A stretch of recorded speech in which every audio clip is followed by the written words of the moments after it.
Hello, this is Daniel Dauphin with Dauphin Horsemanship. We're here today to talk about respect of your horse and manners while you're feeding. This is one of the biggest times when I see a lot of disrespect from people's horses. It can certainly lead to danger. If you read a few of my blogs or watch a few of my other videos, you'll hear the story that I tell about the lady that had her breast bitten off when she was feeding her horses treats. Uh, I have no doubt that occurrence was imminent, and anybody reading horses well would have seen it coming from 1,000 miles away. And I'm going to show you, this is a very expressive horse that I've got here. I've had him about a week, but he definitely has a sour attitude and some disrespect around feeding time. He is a 6-year-old racing quarter horse, won about 30,000 on the track, got injured, and we're now trying to repurpose him for a second career. But like I said, he's a great example to shoot this video with because he's very, very expressive. I want you to really pay attention to his face, his ears.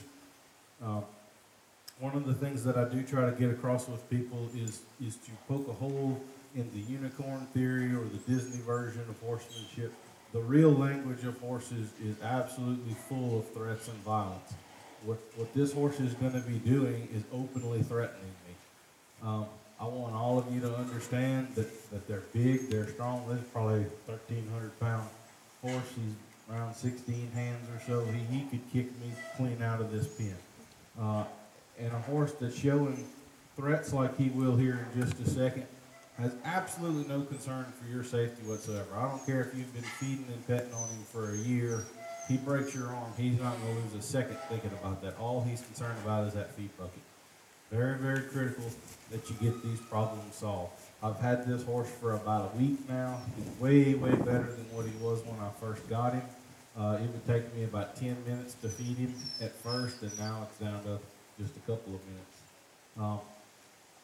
One of the first things I like to do when I get a horse that has this problem, I want to get him out of the stall. As many people have said before me, one of the best ways to get respect from your horse is to move those feet. If I have him in the stall, I don't have much of an opportunity to do that. I've got him here in the round pen this morning, and this is where I've been feeding him for the last week or so when I realized we had this problem.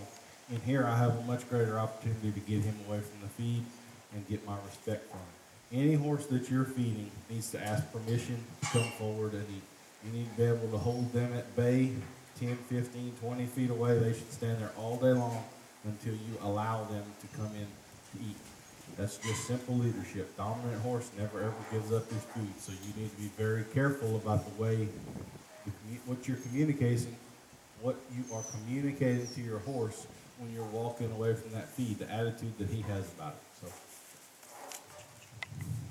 get him in the game. He's just eating hay there. All right, see there, he's pinning his ears at me.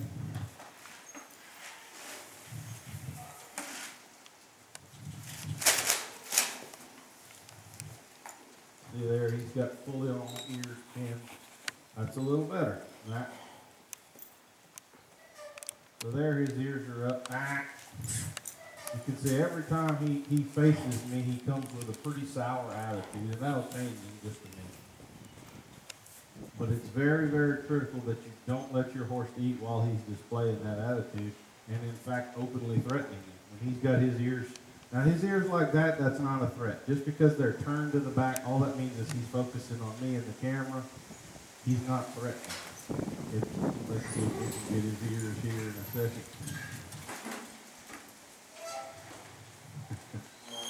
All right. I was hoping he'd be there. We're kind of getting a little more. That's a more sour. That's what I'm looking for. I really like the fact that he's looking. He's attentive. I can tell he's interested in the feed, but he's not just walking right up here to me. He's waiting on me to give him permission, and I'm going to do that simply by backing off of it.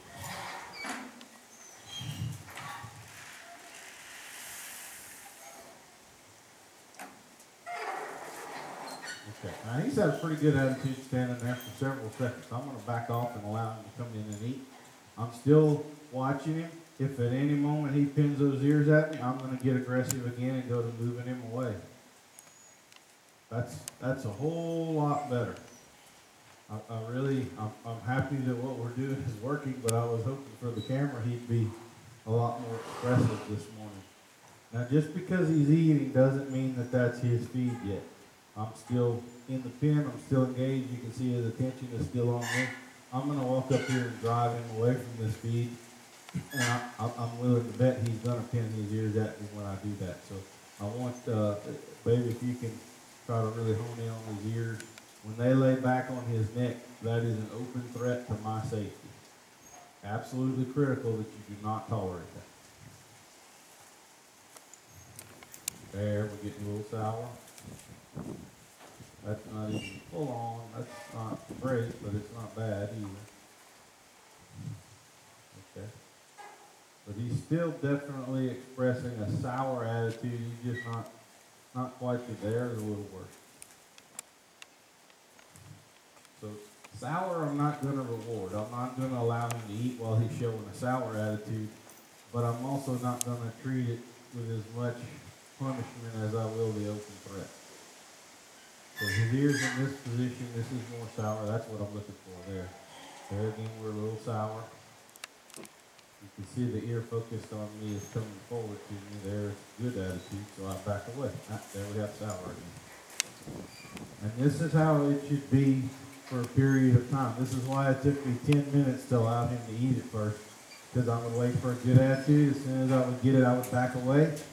Immediately a bad attitude, and then I'd come back forward and move him off of the feed again.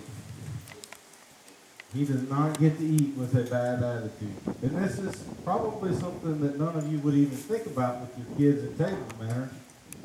If your kids came to the table cussing you and flipping you the bird, I doubt you'd let them sit there and eat.